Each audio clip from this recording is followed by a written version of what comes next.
안녕하세요. 저는 전업주부로 살고 있는 40대 여성입니다.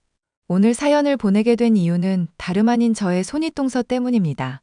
저희 시아버님은 변호사셨고, 큰아주버님도 아버님의 뜻을 따라 변호사의 길을 걷고 계십니다. 저희 남편은 공기업 회사원이어서 아버님이나 큰아주버님에 비해서는 비교적 소박한 편이긴 합니다. 그러나 저는 한 번도 다른 사람과 저희 가족을 비교하면서 이간질하거나 깎아내린 적이 없습니다. 그런데 형님은 돈 잘 버는 남편과 공부 잘하는 아들을 가졌으면서도 언제나 저를 보면 못 잡아먹어서 안달이었고 자신이 가진 것을 과시하려고 했습니다. 최근에서야 알게 됐지만 형님은 많은 것을 숨기고 있었더군요. 동서, 현수는 이번에 대학 안 가고 바로 취직한다면서? 쪽팔리게 그걸 그대로 냅둔 거야? 고졸 은행원이 웬 말이야 정말. 저희랑 오랜 시간 대화 나누고 나서 결정한 일이에요. 저한테는 자랑스러운 아들이고요. 저희 가족 일은 저희가 알아서 할게요. 형님이 쪽팔려 하실 일은 아닌 것 같네요. 내가 왜 상관이 없어? 현수가 우리 아들 태진이 사촌인데 말야. 힘들고 각박한 사회에서 사촌끼리 밀어주고 끌어줘도 모자랄 판에. 저렇게 고졸로 살아가기로 결정한 게 영 탐탁치 않아서 그래. 걱정하시는 게 뭔지는 알겠는데요. 저희 아들 현수도 본인이 계획하는 큰 그림이 있어서 선택한 거니까요. 형님도 믿고 지켜봐 주세요. 좋은 말로 포장해봤자 다 소용없어. 대가리 나빠서 대학 못 간 거잖아. 안 그래? 형님, 말씀이 너무 지나치신 거 아니에요? 쏘리. 내가 순화해서 말해줄게. 현수가 동서 닮아서 머리가 나빠서 그런 거잖아. 그러는 형님 아들 태진이는요? 그렇게 머리가 좋고 잘나서 재수하기로 한 건가요? 당연하지. 이번에 수능이 제대로 대박이 터졌거든. 1년만 더 하면 서울대는 눈 감고도 가겠더라고. 그래서 재수시키는 거야. 무식해서 대학 못 가는 현수랑은 급이 다르지. 동갑내기 사촌끼리 어쩜 이렇게 인생길이 다른지. 내가 현수라면 억울해서 못 살 것 같은데. 현수가 저렇게 맨날 실실 웃고 다니는 거 보면 애가 성격은 참 좋아. 아니면 바보 같은 건가? 손윗동서인 저희 형님의 아들인 태진이와 저희 아들 현수는 동갑내기 사촌입니다. 중학교까지는 같은 학교를 다녀서 둘 사이에 걸친 친구들도 꽤 있었죠. 그 후에 저희가 이사를 가면서 고등학교부터는 갈라지게 되었는데 그때부터 현수는 사촌인 태진이와 거리를 두기 시작했습니다. 현수는 공부보다는 빨리 사회생활을 하기를 원했고 태진이는 집안에서 원하는 대로 서울대 코스를 밟고 있으니 둘 사이가 자연스레 멀어진 거라고만 생각했습니다. 그런데 현수 말을 들어보니 아무래도 태진이의 생활 태도에 문제가 있는 것 같았습니다. 현수야, 태진이 말야. 이번에 수능이 너무 대박나서 재수를 한다면서? 엄마는 그런 소리를 처음 들어봐서 신기하더구나. 대박이 났으면 그 점수에 맞춰서 대학을 가야지 재수를 왜 하는지 도통 이해가 안 가. 무슨 소리예요? 태진이가 수능이 대박 날 리가 없잖아요. 제 중학교 친구들은 다들 태진이 수능 망해서 재수하는 거라고 알고 있는걸요. 큰엄마가 또 이상한 말씀하신 게 분명하네요. 나한테는 분명히 1년만 더 하면 서울대 갈 수 있다고. 그래서 재수하는 거라고 했거든. 그 집안 사람들 정말 이상해요. 진실을 보려고 하지 않고 맨날 뜬구름만 잡는다니까요. 제가 듣기로는 태진이 걔 수능 날 졸았대요. 답안지 작성도 제대로 못했다는데 대박이 날 수가 없잖아요. 세상에, 그랬니? 제가 왜 고등학교 졸업하고 취직하기로 결정했는지 아세요? 자기 실력에 비해 과도한 이상을 품고 살다가는 태진이처럼 망가질까봐 겁나서 그래요. 저는 제 실력에 맞춰서 현실적으로 살려고 노력하고 있거든요. 태진이처럼 놀고 먹으면서 집안 기둥뿌리 뽑는 짓만은 안 하고 싶어요. 엄마는 우리 현수 선택을 언제나 믿지. 너는 항상 올바른 선택을 해왔잖니. 할머니 할아버지가 지금은 태진이만 부둥부둥 하면서 감싸고 계시죠. 그런데 두고 보세요. 몇 년 안 지나서 걔가 어떤 인간인지 만천하에 드러날 테니까요. 학생 때야 큰엄마가 전부 감싸줄 수 있었겠지만 이제 저희들도 성인인데 언제까지 큰엄마가 태진이 감싸고 보호할 수 있을지 궁금하네요. 그 후로 1년이 지났습니다. 수능날이 다가오자 어김없이 시어머니 시아버지의 태진이 사랑 돌림 노래가 시작되었습니다. 우리 태진이 말이다. 이번 시험은 작년보다 더 대박이 났단다. 어머, 잘 됐어요. 형님이 많이 애쓰셨는데 좋은 결과가 나와서 다행이네요. 네가 말 한번 잘 꺼냈구나. 사실 이게 다 우리 큰아가 덕분이지 뭐니. 변호사 남편 내조하면서 자식 농사까지 저렇게 성공하기가 어디 쉬운 일인 줄 알아? 머리가 멍청해서 둘 다 망친 어떤 며느리랑은 차원이 다르지. 네? 혹시 저 말씀하시는 건가요? 무식하고 멍청해서 눈치도 없더니 이럴 때는 눈치가 백단이구나. 그래, 네 얘기다. 네 얘기. 너 아니라 더 똑똑한 며느리 만났으면 우리 작은 아들도 지 형만큼이나 성공할 수 있었어. 내 손주 현수도 적어도 고졸은 아니었겠지. 아이고, 내가 속이 터져서 살 수가 없어. 그이도, 현수도 자기가 스스로 선택한 인생을 살고 있는 거예요. 저는 최대한 서포트하고 있고요. 저희 가족 각자 원하는 일 하면서 행복하게 잘 살고 있어요. 그런데 왜 갑자기 불행한 사람들로 만드세요? 너네만 행복하면 뭐해. 세상 사람들이 전부 너네 손가락질 한단다. 멍청한 며느리 들여서 손주까지 망쳐놨다고. 너 때문에 다 망친 거야. 이제 우리 집안 희망은 태진이 뿐이라고. 이번에 태진이가 서울대 가면 우리 부부 재산은 전부 태진이한테 물려줄 테니 그리 알거라. 어머님 재산이니 어머님 맘대로 하세요. 제가 언제 재산 물려달라고 한 적 있나요? 저는 그냥 저희 가족을 있는 그대로 봐주시기를 바라는 것 뿐이에요. 돈 욕심 없어서 참으로 좋겠다. 네가 그런 태도를 갖고 있으니 남편이고 아들이고 그 모양 그 꼴이지. 이제는 말하기도 싫다. 나는 태진이네만 보고 살 생각이다. 우리 태진이만 생각하면 눈물이 흘러. 태진이가 서울대 들어가는 건 집안의 경사인 건 맞죠. 그렇다면 그것만 축하하면 되는데 저희 시부모님과 형님은 꼭 저와 저희 가족을 깎아내리면서 자신들의 대단함을 과시하려고 했습니다. 저도 더 이상 참기가 힘들어서 이제는 연을 끊고 살고 싶다는 생각까지 들었습니다. 엄마 큰일 났어요. 우리 친구들 무리 중에 서울대 간 친구가 있는데 어젯밤에 태진이한테 두들겨 맞았대요. 태진이가 친구를 때렸다고? 싸움이라도 벌어졌던 거야? 싸움이 아니라 일방적으로 맞았대요. 그 친구가 서울대 합격했는데 태진이가 찾아와서 서울대 합격증을 내놓으라고 했대요. 괜히 찝찝해서 주기 싫다고 했더니 그런 일이 벌어졌다네요. 서울대 합격증을 가져갔다는 게 무슨 소리야? 태진이도 서울대 합격한 거 아니었어?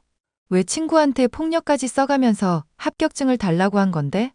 여태까지 벌어진 일들만 종합해보면 김태진계 서울대 못 간 게 분명해요. 어제 서울대 합격증 뺏어서 포토샵 잘하는 친구한테 찾아갔대요. 합격증에 자기 이름 넣어달라고요. 태진이 걔 제 사촌이지만 정말 무서운 애예요.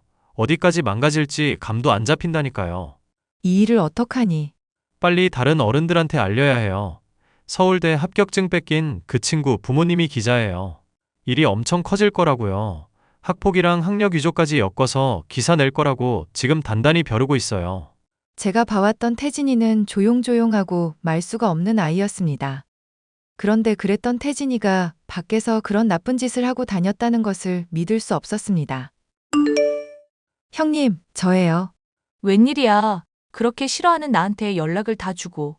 아, 혹시 소식 듣고 나한테서 콩고물 떨어질 거 없나 해서 연락한 건가? 그런 거면 꿈 깨. 동서한테 돌아갈 콩고물 없으니까. 콩고물은 또 무슨 얘기예요? 우리 아들이 이번에 서울대에 합격했잖아. 어머님께서 갖고 계신 집 우리 아들 명의로 돌려주신다네? 지금 그게 중요한 게 아니에요. 태진이한테 큰일이 벌어질 수도 있다고요. 서울대 합격이랑 아파트 명의 변경이 큰일이지. 그럼 작은 일이겠어? 동서 아들은 구린 유전자 물려받아서 대학도 못 가고. 불쌍해서 어째. 우리 태진이만 이렇게 잘 나가서 내가 동서한테 조금 미안하네. 그래도 어쩌겠어. 근본이 다른 걸 숨길 수는 없잖아. 형님, 정말 아무것도 모르시네요? 지금 많이 웃어두세요. 곧 눈물 쏙 빠질 테니깐. 뭐? 태진이가 친구 때려서 서울대 합격증 훔쳐갔다는 얘기를 어머님이 아시면 어떤 반응이실까요? 동서, 네가 그걸 어떻게 알고 있어? 형님도 알고 계셨네요.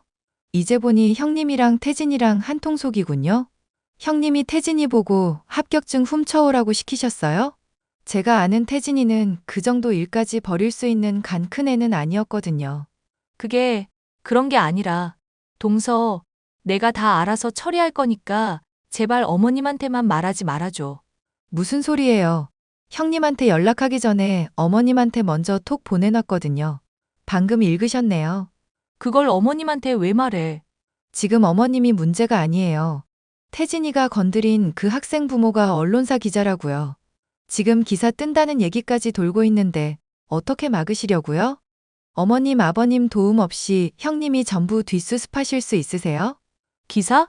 아니, 친구 물건 좀 가져간 걸로 기사가 뜨는 나라가 이 세상에 어디 있어? 말씀은 똑바로 하셔야죠. 학력 위조를 목적으로 친구를 일방적으로 두들겨 패서 서울대 합격증을 가져간 게 보통 일이에요? 태진이 전과자 되기 전에 어떻게 수습하실지나 생각하세요. 알고 보니 이 모든 일을 주도한 것이 바로 형님이라는 사실이 밝혀지면서 집안은 완전히 뒤집어졌습니다. 두 사람의 카톡을 보니 태진이는 수능 성적에 맞는 대학에 가서 조용히 살겠다고 했는데도 형님이 끝까지 친구 합격증을 훔쳐오라고 두들겨 패서라도 가져오라고 시켰더군요. 지금 저희 집안에서는 아주버님과 형님의 이혼 이야기까지 나오고 있는 상황입니다. 아가, 그동안 내가 했던 말 전부 다 사과하마. 큰며느리 그것이 그렇게 나쁜 사람이라고는 꿈에도 생각을 못했어. 사람이 제 분수에 맞춰서 살 줄 아는 것도 중요한 법인데. 태진이 일은 어떻게 잘 수습하셨어요? 너희 시아버지까지 찾아가서 무릎 꿇고 손이 발이 되도록 빌었단다.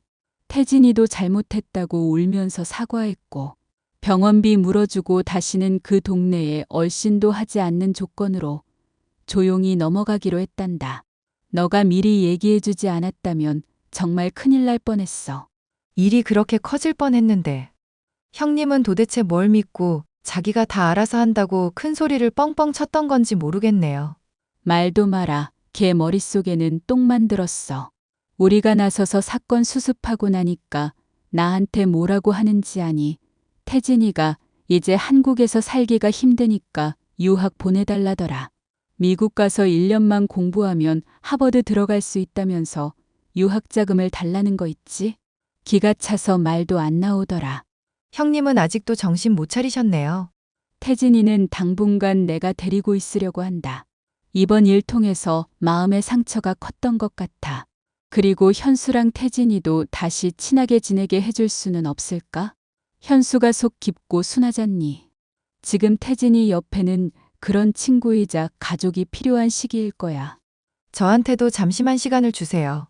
태진이가 앞으로 어떻게 사는지 지켜보고 나서 현수랑의 관계 회복은 다시 생각해 볼게요. 어머님도 아시겠지만 저희 쪽 상처도 적지 않아서요. 그래, 전부 다 내 잘못이다. 직업으로 학벌로 사람을 판단하려 했던 내 잘못이지. 너한테 사과하마. 저희 아들은 고졸 신분으로 취직한 은행에서 능력을 인정받아 현재는 대학 입학을 준비 중이랍니다. 요즘에는 야간제부터 디지털 대학까지 선택의 폭이 굉장히 넓더라고요. 남들이 좋다고 하는 길만 따라가는 것이 아니라 자신이 원하는 삶을 사는 제 아들이 오늘따라 더 멋져 보입니다. 저 역시 그동안 그래왔던 것처럼 주변 사람들에게 휘둘리지 않고 제 가족을 제대로 보호할 수 있도록 더욱더 단단해져야겠다고 결심하게 되었습니다. 저희 집안의 얽힌 사연을 들어주셔서 정말 감사합니다.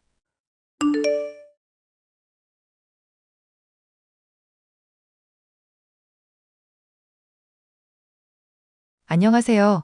경기도 김포에서 친정엄마와 기사식당을 운영하고 있는 30대 중반 여성입니다. 하루에도 수백 명을 상대하다 보니 사람들 사는 이야기 듣는 거 좋아합니다. 브레이크 타임에 항상 사연 채널이나 사연 라디오 골라 들으며 쉬기도 하고요. 사람들 이야기도 많이 들었으니 파란만장하게 살아온 제 인생 이야기도 들려드리면 어떨까 싶어 사연을 보내게 되었네요. 제 이야기 지금부터 들려드릴 테니 많은 공감 부탁드립니다. 저는 홀어머니 밑에서 자랐고 친정 아버지는 제가 중학교에 올라가던 해 교통사고로 돌아가셨어요. 아버지는 평소 친정 엄마의 속을 많이 썩여왔고 그 중에서도 여자 문제가 제일 심각했죠. 제가 어렸을 때도 바람나 집을 보름씩 비우고 가정을 돌보지 않는 경우가 허다했고요. 그런 상황 속에서 친정 엄마와 저는 서로에게 의지하며 긴 세월을 버텨왔답니다. 저도 제가 처한 현실에 안주하지 않으려고 정말 열심히 공부했어요. 남들과 다른 대학을 가서 좋은 회사에 취직해 평범하게 살다가 연애하고 결혼하는 게 제 꿈이었거든요. 그러다 대학을 졸업하고 대기업 전자제품 공장 생산직으로 근무하게 되었는데 그곳에서 남편을 만났습니다. 몇 개월 지켜보다 성실한 남편의 모습에 반한 저는 먼저 적극적으로 다가갔고 남편도 싫지 않았는지 저에게 고백을 한 것을 계기로 연애를 하게 됐죠. 얘, 내가 명수통에서 보낸 예단 목록 봤니?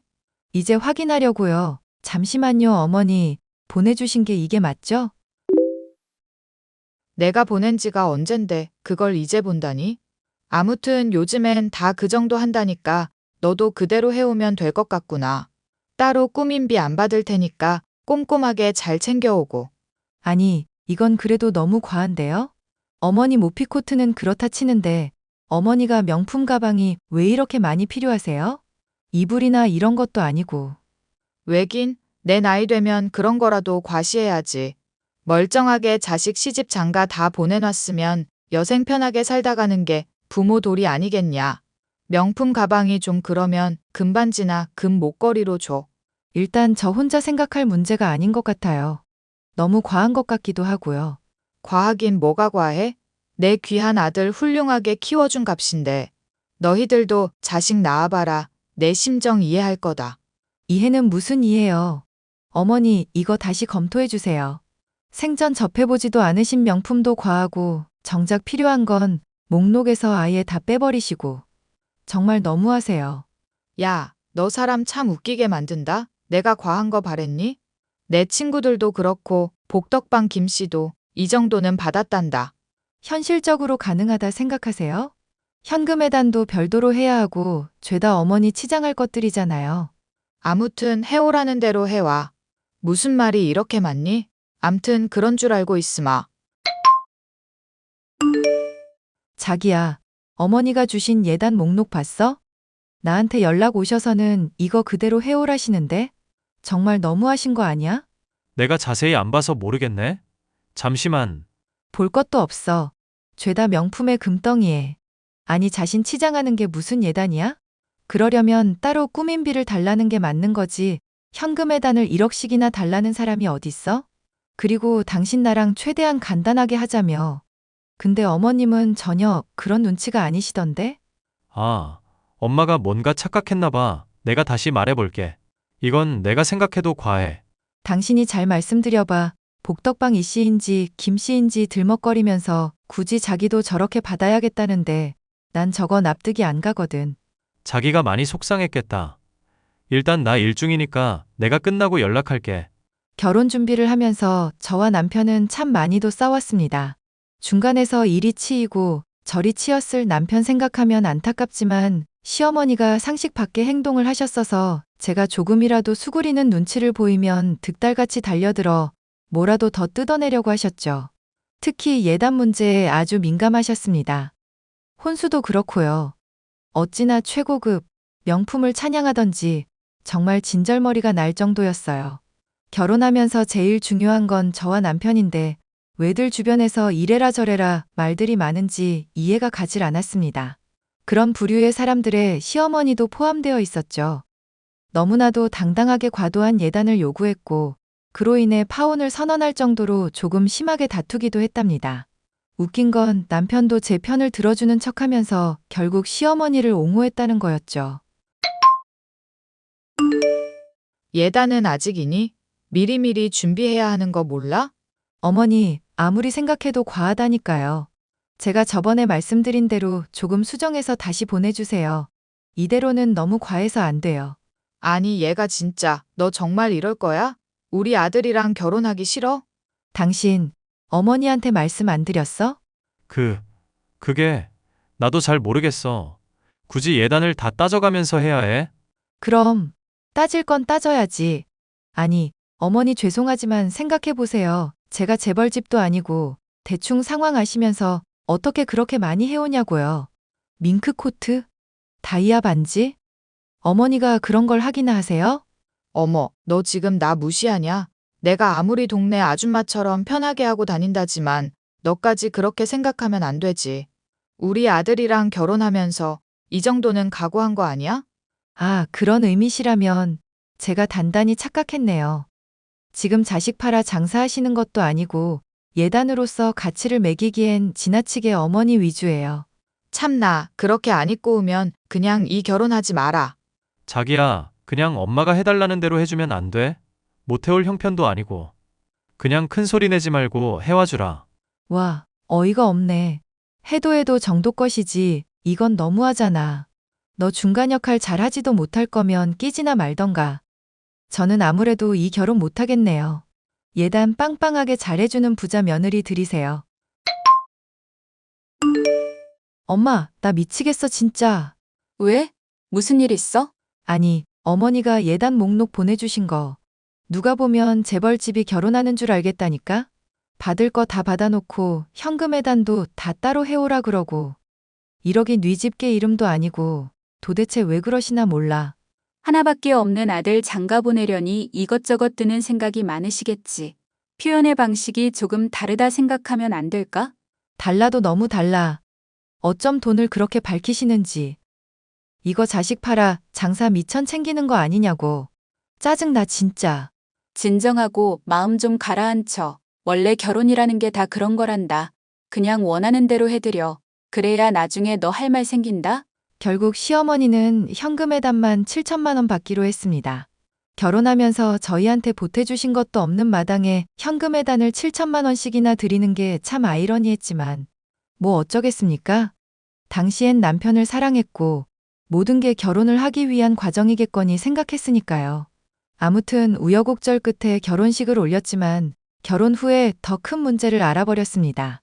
결혼하고 보니 남편은 아주 대단한 마마보이였고 굳이 말해야 하나 싶은 문제까지 모두 시어머니와 공유했거든요. 남편은 좋게 말하면 세상 모르게 순수한 거고 속된 말로 자기 앞뒤 분간 못하는 머저리 같은 놈이었죠.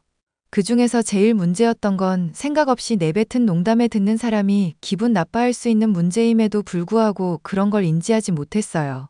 한두 살 먹은 어린애도 아니고 고쳐지겠거니 했지만 그때뿐이었고 나아질 기미가 보이지 않았답니다.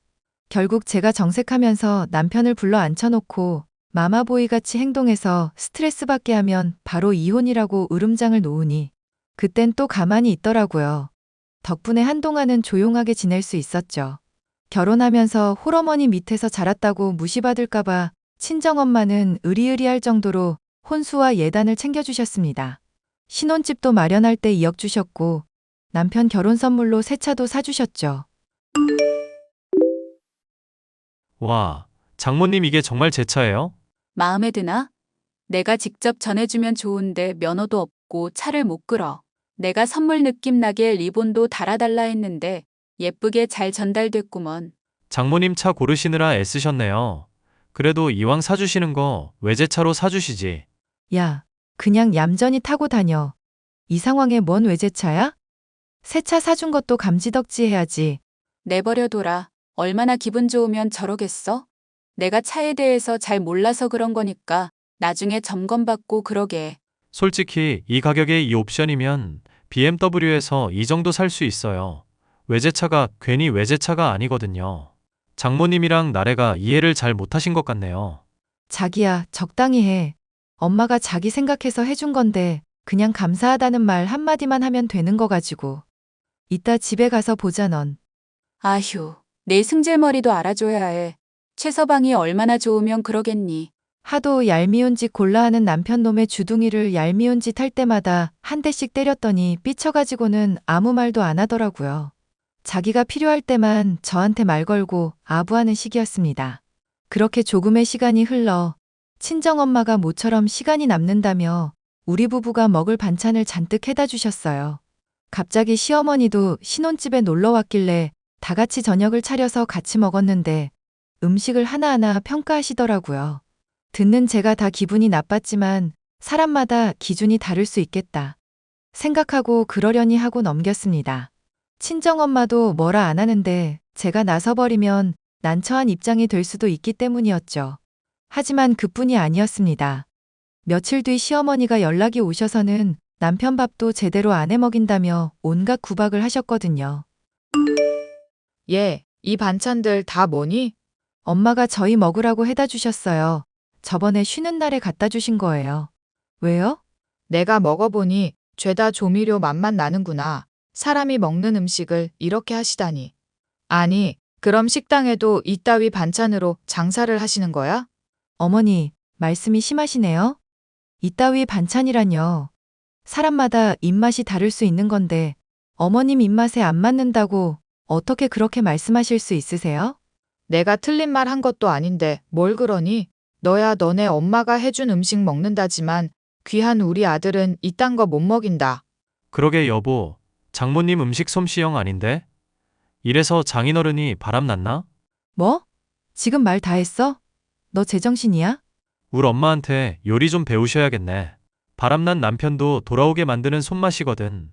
야, 정도껏 해라. 지금 너 충분히 선 넘었어. 알아? 하늘 같은 남편한테 야라니. 너 그러다 우리 아들 한 대 치겠다? 지금까지 너 이러고 살았어? 미치겠네 진짜. 어머니, 말은 바로 하세요.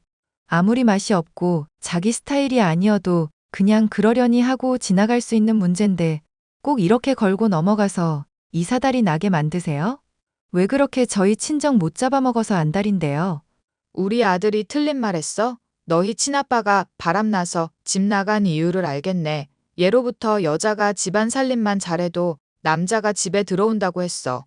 네가 그 모양이니까 안사도는 안 봐도 알겠다. 신경질만 내지 말고 우리 엄마한테 음식 비법 전수받아. 혹시 알아?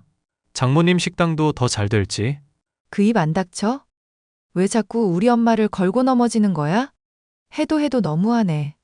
난 이렇게는 못 살아. 우리 이혼하자. 나 짐 싸서 친정 갈 거니까 그렇게 알아.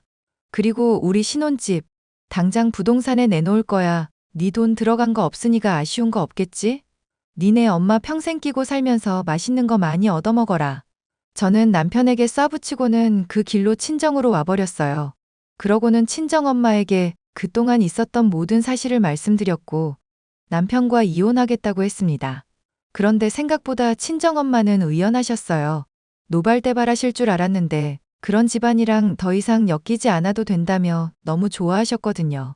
이왕 이렇게 된 거 서로 같이 살 마음 없으니 쿨하게 갈라서라고 하셨죠.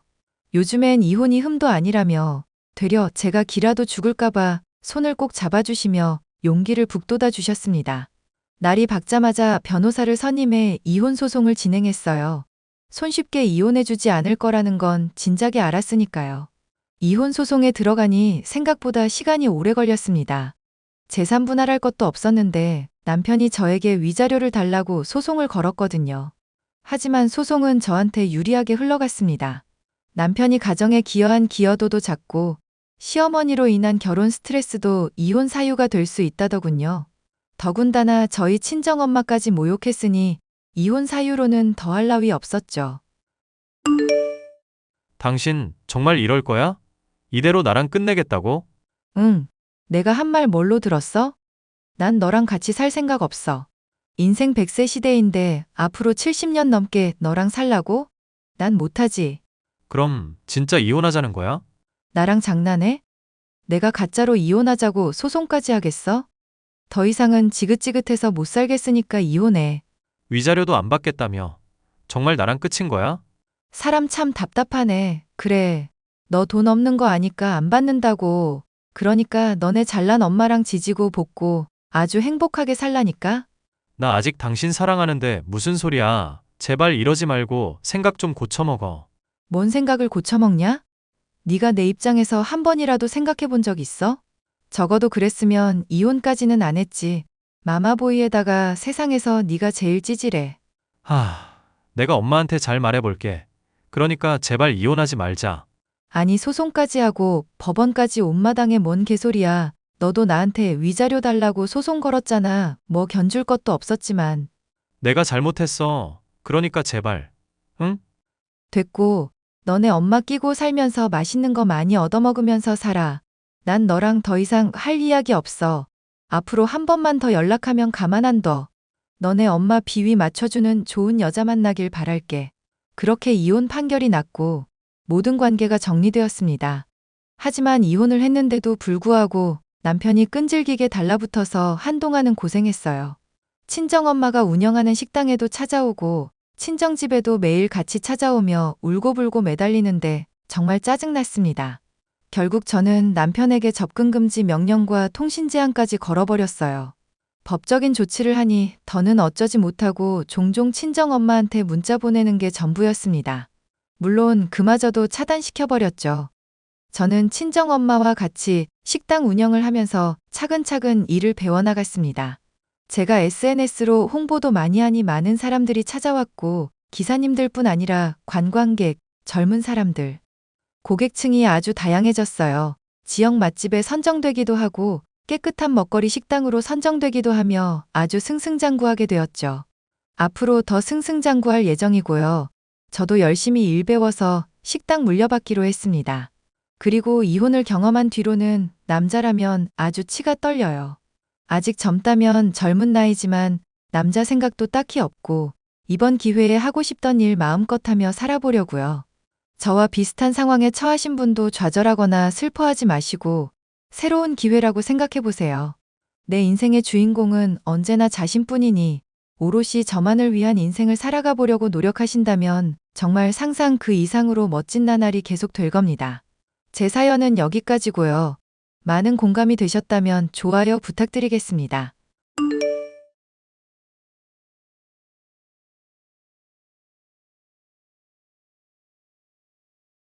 안녕하세요. 저는 30대 주부로 아주 뻔뻔한 데다 일상이 거짓말인 손아래 동서의 잘못을 제대로 폭로해준 일이 있었습니다. 본인이 잘난 줄 알고 서방님을 비롯해 가족들을 기만한 손아래 동서를 생각하면 지금도 분노에 치가 떨릴 정도인데요. 그런 손아래 동서를 혼내주고 본인 업보를 치르게 한 사연에 대해 말을 해볼까 해요. 당신 지금 어디야? 장 보고 왔더니 집에 없네? 휴일이잖아. 친구 잠깐 만나러 왔지. 왜? 내가 몸에 좋은 거 먹으면서 건강 신경 쓰라고 몇 번을 말해. 휴일이라서 쉬는 건 좋은데 몰래 라면에 막걸리까지 먹냐. 다 알고 있으니까 거짓말할 생각은 하지 말고 집에 들어올 때 콩나물이나 사와. 내일 해장국이라도 해줄 테니까. 아니, 내가 라면에 막걸리 먹은 건 맞는데 그걸 어떻게 알았어? 나 환기도 다 철저하게 했는데. 그릇 설거지 어설프게 해서 티슈로 닦아보니까 빨간 기름 묻어나더라. 그리고 막걸리는 당신 라면 먹을 때 꼭 챙겨 먹는 사람이잖아. 슬리퍼 대충 신는 거 신발장에 꺼내져 있길래 가까운 슈퍼라도 다녀왔다 했고. 내가 볼 때 당신은 주부가 아니라 흥신소 일을 해야 했어. 장인어른이 형사시라 핏줄을 물려받았나?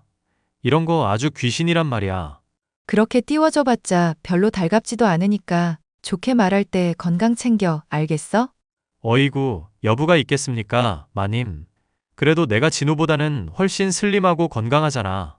서방님이야 애당초 요리사니까 많이 먹을 수밖에 없는 직업이고 다른 사람이랑 비교할 거면 나도 똑같이 해? 아이고, 무서워서 뭔 말을 못하겠네. 진우 이제 결혼했는데 손아래 통서 막 쥐잡듯 잡는 거 아니야? 내가 뭐 아무한테나 잔소리 하나. 그럴 만한 사람한테 하는 거지. 괜히 나 나쁜 사람 만들지 말자. 아빠를 따라서 경찰 쪽 일을 하고 싶었던 저는 회사원인 남편과 결혼을 하고 나서는 좋은 주부가 되기로 진로를 틀었습니다. 주변 사람들로부터 촉 좋다는 얘기를 듣던 저였지만 주부가 되고부터는 남편의 사소한 거짓말을 파악하는 정도가 전부였는데요. 남편의 동생인 서방님이 결혼하고부터 손아래 동서가 생기고 나서는 좋은 촉이 자연히 늘어나게 되었습니다. 형님, 제가 오늘 집에 돌아가 봐야 하는데 고속버스 예약 시간이 조금 촉박하네요. 죄송하지만 점심같이 식사하기로 한 건 힘들 것 같아서 먼저 돌아가 봐야 할 것 같아요. 그이가 대신해서 자리 비우는 거로 좀 사정 봐주시면 안 될까요? 동서가 일정 안 되면야 당연히 가야 하는 건데 버스 시간이 어떻게 되는데? 아마 한 1시 30분이나 40분쯤이었던 걸로 기억하는데요. 왜요? 시간을 왜 애매하게 말해? 가서 표 끄는 거 아냐? 아, 인터넷으로 예매를 해서 표 끄는 시간 확인을 하기가 애매해서요. 왜 시간 궁금해 하시는지 말씀을 해주시면 좋을 것 같은데. 어머님이 고춧가루 좋은 데서 건져왔다고 전해주라고 했던 거 생각나서. 동서 안 급하면 그거 전해주기라도 하려고 그랬지. 괜찮아요. 이번만 들릴 것도 아니고 어머님 뵈려고 자주 올 건데요. 정 그러시면 그이한테 또 부탁해도 될 일이고요. 동서 말이 맞긴 하는데 하나 궁금한 것 좀 물어볼게. 예매한 시간이 1시 30분쯤이라고 그러던데 거기 오늘 같은 날에는 보통 3시 이후에야 버스가 운행됐던 것 같거든? 그럼 충분히 같이 식사하고 갈 시간 되지 않을까? 3시나 1시 30분이나 뭐 큰 차이가 있나요? 1시간 30분이면 식사를 3번은 먹을 시간이니까 하는 말이지. 가족 모일 때마다 바쁘다 자꾸 그러는데 이번에는 그냥 자리 지키는 거 어떨까? 솔직히 동서가 이런저런 핑계대고 일찍 빠지려는 거 눈에 훤히 보이는데 이젠 한 소리 해야겠다 싶어서. 아니, 형님. 제가 지금 그럼 거짓말이라도 한다는 거예요? 저 버스 예약해둔 거 맞고 일찍 타고 가는 것도 맞아요. 운행 시간 같은 것도 버스 회사 방침 따라 달라질 수 있는 거지. 그게 전철처럼 정해진 것도 아니고. 그럼 동서 버스 타고 가는 곳 전화해서 한번 물어볼까? 시간 언제인지 확인하고 여유되면 식사하고 갈래? 이미 그이한테 말 전해놔서 어머님, 아버님도 다 아실 텐데 저 거짓말쟁이 만드시게요? 사람이 착각했을 수도 있고 제가 원래 또 이런 건 흐지부지한 편인 거 아시잖아요. 동서가 대학 연극영화과 나왔다고 그랬나? 거기 분위기가 선후배 간 서열 철저히 따지는 거로 아는데 가족들한테도 학교 다닐 때만큼의 절반 정도만 하자. 나도 빡빡한 사람 아니고 어머님도 몸이 안 좋아서 짜증이 좀 있다 뿐이지 잘 챙겨주시고 좋은 분이야. 같이 자리하기 불편하다고 자꾸 빼고 그러면 나중에는 더 힘들어진다?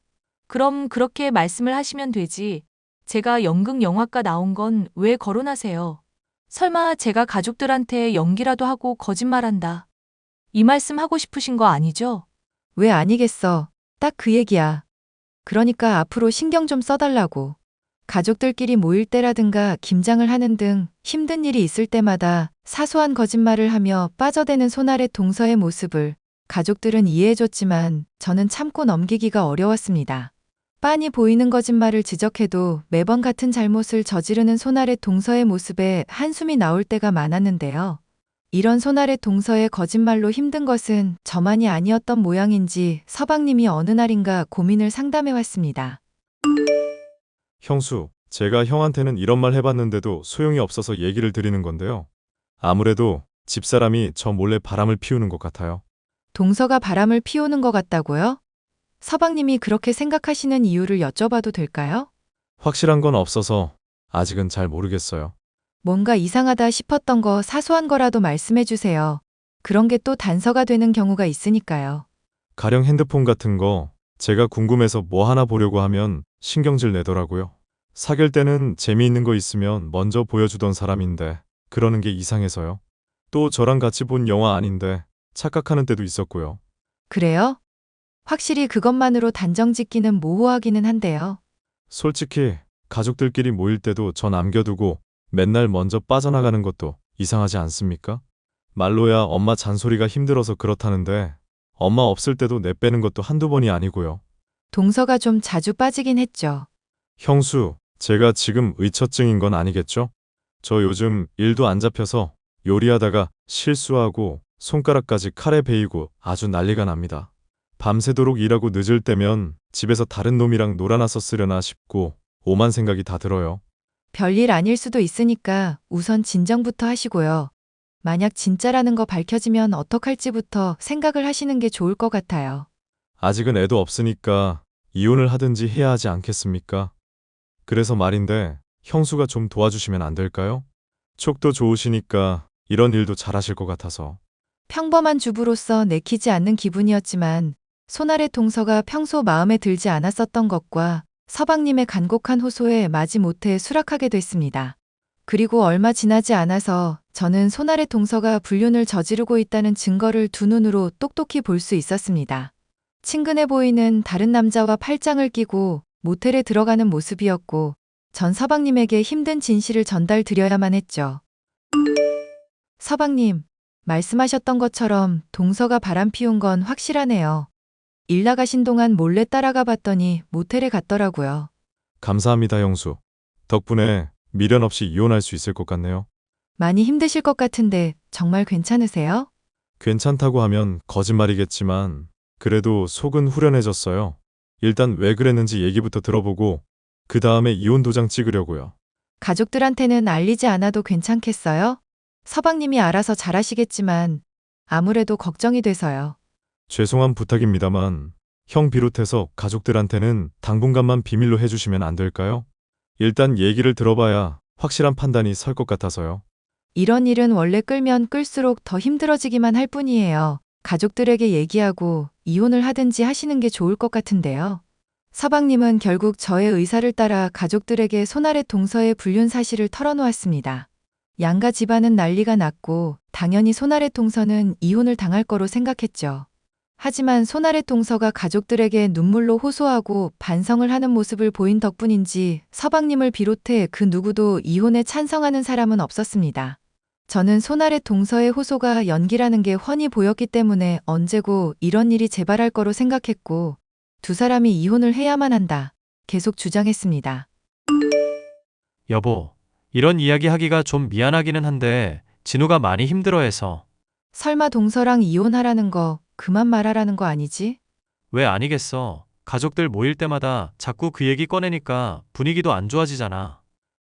그게 얼마나 여우 같은 년인지 다들 몰라서 그래. 다신 바람 안 피우겠다면서 눈물까지 흘리는 거 다 거짓말 같더만. 보나마나 이혼하면 위자료 물어줄 거 걱정해. 그 유부남이라던 상간남 쪽 걱정돼서 매달리는 거 아냐. 매일 핸드폰도 확인받고 어디 갈 때마다 꼬박꼬박 확인받고 그런다던데 당분간은 그냥 지켜보는 게 어떨까? 핸드폰 확인받는 거야 기록 같은 거 지우면 그만이지. 어디 갈 때마다 확인받는다고 쳐도 눈앞에서 감시하는 거 아닌 이상 모를 일이고. 말을 하다 보니까 더 불안해지는데 그냥 내가 붙어 다닐까? 진우도 알고 있는데 그냥 마음 정리할 시간이 필요한 것뿐이야. 그리고 안 그럴 거라고 하는데 한 번은 기회를 줘야 하지 않겠어? 다들 순진에 빠져서 약한 소리나 하고 말이야. 그거 내가 밀착 마크 할 테니까 맡기기나 해. 남편이나 가족들이나 천성이 착한 사람들이라 무르게 대처한다고밖에 생각이 들지 않았는데요. 애당초 손아래 동서가 10분 단위로 자기의 일정을 사진으로 보고하는 걸 자처했다는 것에서 더욱 그런 생각이 들 수밖에 없었습니다. 방심을 시켰다가 언제고 또 상간남을 만나러 갈 거란 생각을 하고 있었죠.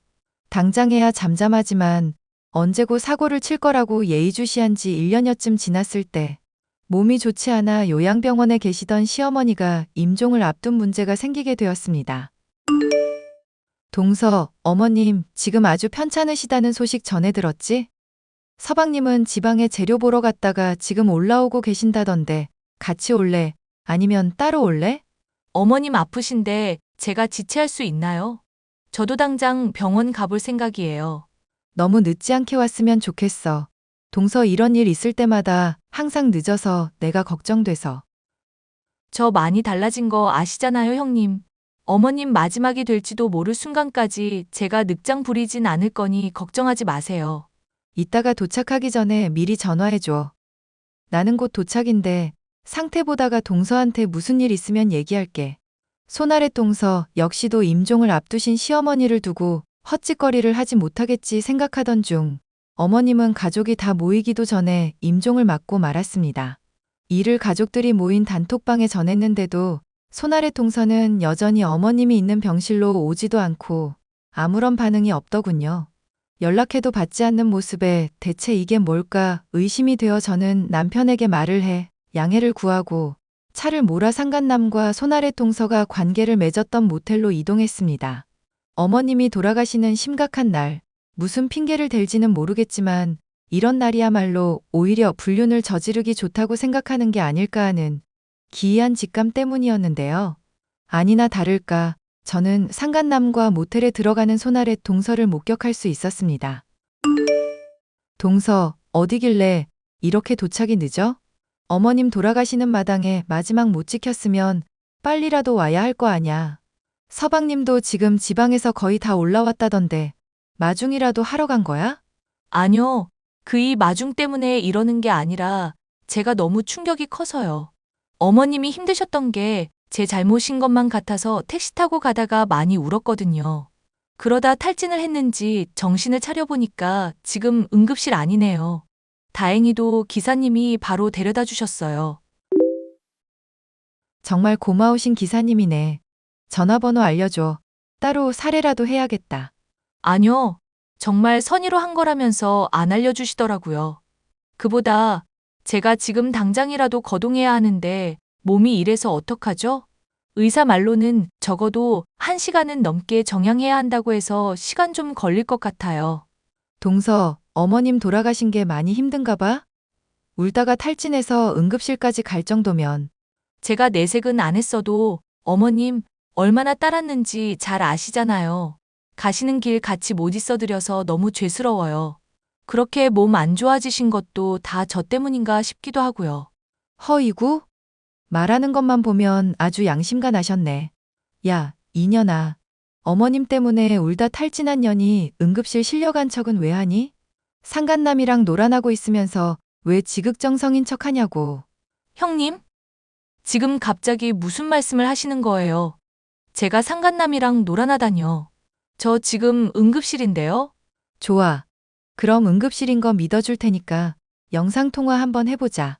나는 그거 동서가 알리바이용으로 찍어뒀다는데 전 재산도 걸 수 있거든. 저도 많이 힘든데 형님까지 정말 왜 이러세요? 왜 사람 힘들다는 거 안 믿어주시냐고요. 저 정말 응급실 맞거든요. 헛소리 하지 말고 모텔 밖으로 나오기나 해. 너랑 상간남이랑 손잡고 모텔 들어가던 거 다 찍어놨으니까.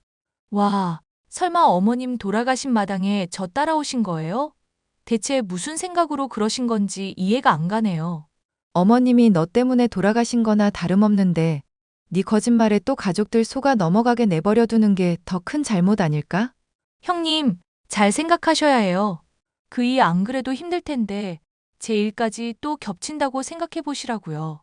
나는 너 같은 거 이제 동서로 두고 싶지도 않아. 이제 그 잘난 연기력으로도 가족들 못 속일 테니까 각오나 하고 있어. 형님, 제가 잘못했다고요. 설마 하니 어머님이 돌아가신 날에 불륜을 저지를까 싶었던 점을 노렸다가 제게 발각이 됐던 동서. 서방님으로부터 이혼을 당하는 것은 물론 상간남의 아이를 임신했다가 버림받는 바람에 돈도 날리고 인생도 아예 망가져 버리게 되었는데요. 일상이 거짓말이던 손아래 동서를 떼어낼 수 있게 되어 통쾌한 기분이지만 그 과정에서 어머님이 돌아가시고 가족들이 받은 상처가 제법 크네요. 이 일을 교훈 삼아 다시는 손아래 동서와 같은 인성 파탄난 여자 때문에 가정의 평화가 깨지지 않기를 바라는 마음이에요. 사연 끝까지 들어주셔서 감사합니다.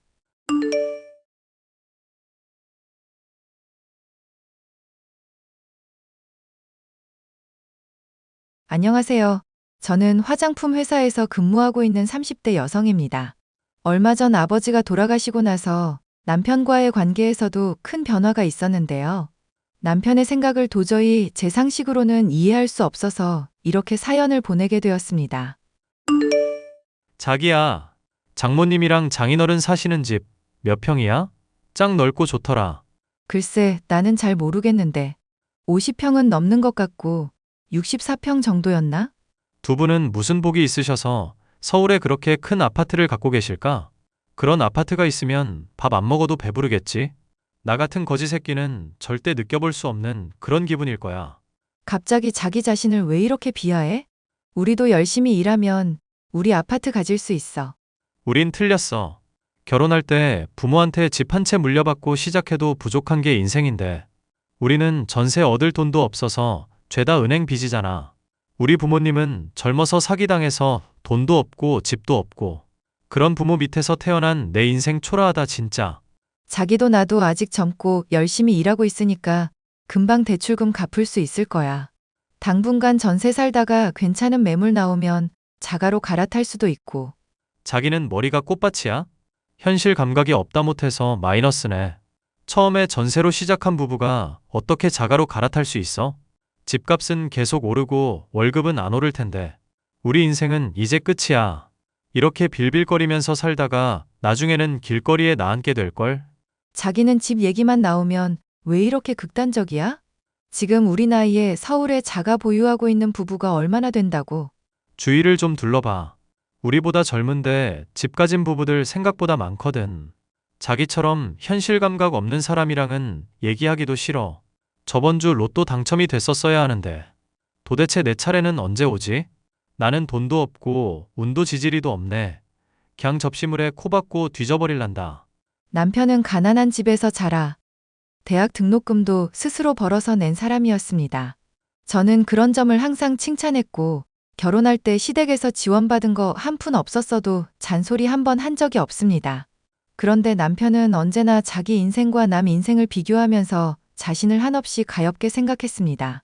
처음에는 위로도 해주고 현실적인 인생 계획을 세워보자고 제안도 해봤지만 남편의 자기 연민은 점점 더 심해지기만 했습니다. 혜선아, 엄마랑 아빠가 아주 중대한 결정을 내렸단다. 너희 아빠 건강을 위해서 제주도에 내려가서 살기로 했단다. 갑자기 제주도에 내려가신다고? 그래, 거기에 엄마 사촌 언니가 살고 있잖니. 지금 남는 집이 한 채 있다고 거기 내려와서 살면 딱 좋겠다고 하더구나. 너도 알겠지만 제주도 생활이 너희 아빠 평생의 소원이었잖니. 젊었을 때는 일하느라 못 이뤘지만 이제는 너희 아빠 소원 들어주고 싶구나. 알겠어요. 걱정은 되지만 엄마 아빠가 그렇게 결정하셨다면 믿고 따라야지 어쩌겠어. 고맙다. 그리고 서울집 말인데. 제주도 내려가서 안 올라오실 생각이면 서울집 파셔야지. 그거 팔아서 엄마 아빠 노후 자금으로 쓰세요. 그거 아까워서 어떻게 파니? 엄마 생각에는 너니가 들어와서 살면 좋을 것 같아. 은행 대출이자만 줄어도 너네 생활 편해질 거 아냐. 나는 엄마 아빠 도움받고 싶지 않아. 우리끼리 열심히 일해서 충분히 먹고 살 수 있다고. 그래, 네 맘은 알겠어. 그런데 지켜보는 부모 마음이 그렇지가 않아. 차 서방한테는 내가 잘 설명할 테니까 너네가 들어와서 사는 걸로 하렴. 제발 부탁이다. 저는 젊어서부터 부모에게 의지하기 시작하면 자립심을 잃게 될까봐 그게 걱정이었습니다. 그렇지만 남편의 생각은 저와는 완전히 달랐습니다. 차 서방, 우리 혜선이한테 들었는지 모르겠다만 우리는 제주도로 내려가서 살기로 했네. 그래서 우리가 갖고 있는 서울집에 자네랑 혜선이가 들어와서 살았으면 좋겠어. 상준 씨 생각은 어때? 나는 솔직히 탐탁치 않거든. 우리 힘으로 충분히 잘 살고 있는데 굳이 우리 부모님 집에 들어갈 필요는 없잖아. 무슨 소리야. 자기는 좀 가만히 있어. 장모님, 사랑합니다. 감사합니다. 언제 이사 들어가면 될까요? 갖고 있는 짐 정리해서 내려가려면 한 달 정도 걸릴 거야. 차 서방도 그 정도면 전세집 정리하기에 충분하겠지? 엄마, 저희 때문에 서두르실 필요 없다니까. 한 달까지야 필요 있겠습니까? 당장 내일이라도 집 비워만 주신다면 저희가 얼른 들어가서 잘 살아보겠습니다. 상준 씨, 내일 당장 집 비우라는 게 말이 돼? 혜선이 너는 좀 가만히 있어봐. 차 서방 생각이 그렇다면 되는 대로 일찍 정리하고 집 비워주겠네. 어느 정도 살다가 명의 변경도 해줄 생각이야. 그럼 정말 땡큐죠. 그럼 앞으로 그 집은 저희 집이라고 생각하고 살게요. 그래, 너희들 집이라고 생각하고 편하게 지내. 안 그래도 집이 너무 커서 관리가 힘들었는데. 젊은 사람들이 들어가서 살면 우리 같은 늙은이들이 살 때보다야 낫겠지. 엄마, 무슨 말을 그렇게 해. 제 친구 중에 명의 변경이나 증여세 관련으로 빠삭한 애가 있거든요. 바로 연락해서 명의 변경 관련해서 서류 준비하도록 할게요. 장모님, 정말 감사합니다. 남편은 며칠 만에 명의 변경 관련 서류를 준비해 왔습니다. 저는 남편의 행동이 영 찜찜했습니다. 저희가 들어가서 산다고는 해도 여전히 저희 부모님 집인 건데 마치 자기 집이라도 생긴 것 마냥 들떠서 번갯불에 콩 볶아 먹듯이 명의 변경을 진행하려는 모습이 마음에 들지 않았습니다. 나 지금 공원 산책 중. 사람들이 날 쳐다보는 눈빛 자체가 다른 것 같아. 내 얼굴에 자가 보유자라고 써있나 봐. 자가 보유자라니 잠깐 우리 부모님 집에 들어가 사는 것뿐이잖아. 내가 명의 변경 서류 다 줬잖아. 아직도 제출 안 했어? 증여세부터 이것저것 내야 할 게 많더라고. 아직 정신이 없어서 안 냈어. 장난하냐? 내가 그것부터 처리하라고 했잖아. 당장 내일 가서 서류 제출해. 알았어. 근데 자기가 왜 그렇게 안달복달이야? 명의 변경을 하더라도 내 명의인데. 톡 까놓고 얘기해서 자기가 자가 보유하게 된 건 아니잖아. 우리 부부잖아. 너랑 좀 살다가 이혼해도 그 집 가격 반절은 나한테 오는 거 아니야? 그럼 자가 보유나 마찬가지지 뭐. 뭐라고? 어떻게 그런 생각을 할 수가 있어? 말이 그렇다는 거지. 내가 자기랑 어떻게 헤어지겠어. 그것보다 우리 생산적인 대화를 좀 해보자. 이 집 우리한테도 너무 큰데 이대로 두기는 아깝지 않아? 남는 방은 월세로 돌릴까? 우리 엄마 아빠가 제주도에 계시다가도 가끔 서울 올라오실 거 아냐. 그때 쓰시겠지. 1년에 한두 번 올라오실 때 쓰려고 방을 비워둔다고? 내 상식에는 이해가 불가능한걸? 장모님 장인어른은 모텔 가서 주무시라고 해. 서울 바닥에 남는 게 모텔인데 굳이 우리 집 오실 필요는 없잖아. 차상준, 정신 차려. 이 집 우리 엄마 아빠 집이야. 그런데 당신들 집 놔두고 모텔 가서 자라고 하는 게 말이 되니? 너 언제까지 그렇게 부모 밑에서 종속된 삶을 살 거야? 집 주셨으면 끝이야. 이건 우리 집이라고. 한번 내 손에 들어온 이상 절대 양보 못해. 이건 내 거야. 돈에 욕심 있는 것도 좋고 야망 있는 것도 알겠는데 부모에 대한 예의도 없니? 예의가 밥 먹여주냐? 나는 돈 많이 벌어서 조기 은퇴하는 게 꿈이거든. 이 집 이용해서 월에 200만 원만 내 통장에 꽂히면 좋겠다. 그럼 바로 회사 때려쳐야지. 그 후로 몇 달 지나지 않아 저희 아빠가 돌아가셨습니다. 원래도 간과 신장이 좋지 않았는데 그래도 잘 관리하면 오래오래 사실 줄 알았기에 아빠가 돌아가신 충격은 너무너무 컸습니다. 그런데 남편이라는 인간은 저희 아빠가 돌아가신 지 얼마 되지 않았는데도 매일매일 콧노래를 부르면서 다니는 게 아니겠어요. 엄마, 그이가 너무너무 이상해. 요즘 그이 하는 행동 보면 그냥 미친 사람 같다니까. 아무리 우리 아빠랑 안 친했어도 그렇지. 자기 부인 아버지가 돌아가셨는데 콧노래를 부르고 돌아다니는 게 말이 된다고 생각해? 아무래도 로또라도 당첨된 게 분명해. 그렇지 않고서는 저렇게 미친 사람처럼 실실거리면서 다닐 수가 없어. 차서방이 너한테 아무 말도 안 해? 로또 당첨되면 나한테 말도 안 하고 지 혼자 다 쓸 인간이야.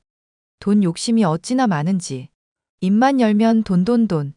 아주 귀에 딱지가 않겠다니까. 엄마가 생각하기에는 로또 때문에 그런 것 같지는 않은데. 정말로 너한테 아무 말도 안 했다고? 그렇다니까? 엄마 뭐 아는 거 있어요? 나는 너도 다 아는 얘기인 줄 알았어. 엄마가 보여준 대화 내용은 이랬습니다. 장모님, 혜선이 말로는 장인어른 앞으로 생명보험이 있다던데요. 그거 받으셨어요? 아직은 못 받았고 곧 받게 될 거야. 왜 그런가? 그거 저 주셔야겠어요.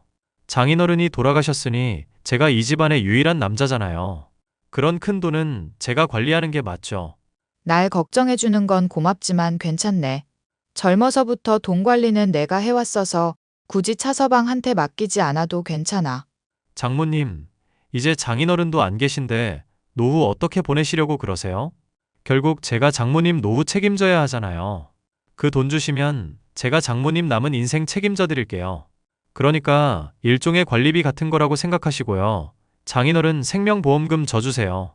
자네가 내 노후를 책임져 준다고? 그렇다니까요. 제가 돈에 환장한 사람도 아니고요. 아무 이유도 없이 장모님한테 돈 달라고 하지는 않아요. 그러니까 내일까지 돈 입금하세요. 아참, 장모님도 생명보험 들어놓으셨어요? 아니, 나는 그런 걸 들어본 적이 없어. 그럼 장모님도 생명보험 하나 드세요. 제 친구 중에 보험하는 애 있거든요. 제가 장모님 연락처 알려드릴게요. 아니, 나는 괜찮아. 장모님도 좀 있으면 저승길 가실 거잖아요. 그때 저희한테 뭐라도 베풀고 가면 기분 좋지 않으시겠어요? 생명보험 하나 드시고요. 수익자 이름에는 제 이름 쓰세요. 혜선이 걔는 777 못해서 돈 관리 제대로 못하거든요. 제가 장인어른이랑 장모님 생명보험금 똑소리 나게 관리할 테니까 저 믿고 맡겨주세요. 엄마, 그래서 아빠 생명보험금을 차서방한테 줬어요? 하도 달라고 성화길래 일부만 보냈어. 그럼 아빠 생명보험금을 자기가 받아놓고 나한테 아무 말도 안 했단 말이야? 정말 어이가 없네. 그 인간 머리가 뭐가 들었는지 모르겠어. 돈 말고는 아무것도 안 보이는 것 같아.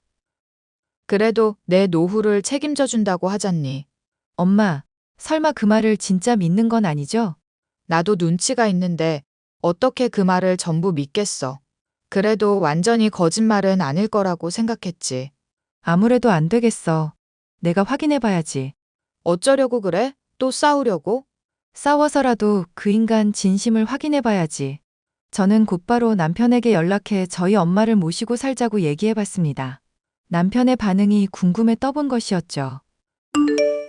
상준 씨, 우리 아빠 돌아가시고 나서 엄마 몸도 많이 안 좋고 우리가 모시면 안 될까? 너무 좋지. 집도 횡했는데 잘 됐다. 월세는 200씩만 달라고 해. 그게 무슨 말이야? 우리 엄마한테 월세를 받겠다니? 남의 집에 살 거면 월세를 내야지. 이 집 엄연히 우리 집이고 장모님이 사용할 권리 없거든. 염치 없이 꾸역꾸역 들어와서 사시겠다면 내가 넓은 마음으로 허락은 해줄 수 있어. 그렇지만 월세는 내야지. 그건 당연한 거야. 이거 완전 쓰레기 새끼네? 우리 엄마 집에서 당장 나가 이 새끼야. 뭐? 너랑 나랑 이혼이야. 그러니까 이 집에서 당장 나가. 너 나랑 이혼할 거야? 그럼 위자료로 집값 절반은 내놔. 이거 완전 또라이네. 이 집 아직 명의 변경 안 했고 엄마 거거든? 근데 너한테 위자료를 왜 주냐? 우리 엄마가 너한테 그동안 밀린 월세를 받아도 모자를 파네. 너 아직도 명의 변경 안 했어? 그때 분명히 나한테 한다고 했잖아. 너는 손이랑 발이 장식품이냐? 내 말 한마디만 믿고 등기부 등본 확인도 안 해보냐? 다시 한번 얘기하지만 이 집 우리 엄마 집이야. 너는 여기서 살 권리 따위 없으니까 썩 꺼져. 자기야, 일단 진정하고 화 풀어. 장모님 모시고 싶으면 내가 월세 안 받고 여기 살게 해드릴게. 내가 그것만 갖고 그러는 게 아냐. 네가 우리 아빠 생명보험 가져간 거. 우리 엄마한테 생명보험 들라고 강요하면서 수익자 이름은 네 이름으로 하라고 한 거. 전부 다 알고 하는 소리야. 너라는 인간한테 정내미가 떨어져서 살 수가 없어. 당장 꺼져. 우리 이혼이야. 저는 지금 남편과 이혼 소송을 하고 있습니다. 알고 보니 그 인간은 저 몰래 주식을 하면서 엄청나게 많은 빚을 졌더군요. 맨날 돈 없다는 소리를 입에 달고 살면서 뒤로는 그런 짓을 하고 있을 줄은 꿈에도 몰랐습니다. 저희 엄마는 본인 때문에 제가 이혼하게 됐다면서 죄책감을 느끼고 계시는데요. 이 사연을 통해 결코 엄마 때문이 아니라고 전적으로 그 인간이 잘못한 거라고 말씀드리고 싶습니다. 저의 이야기를 들어주셔서 감사합니다.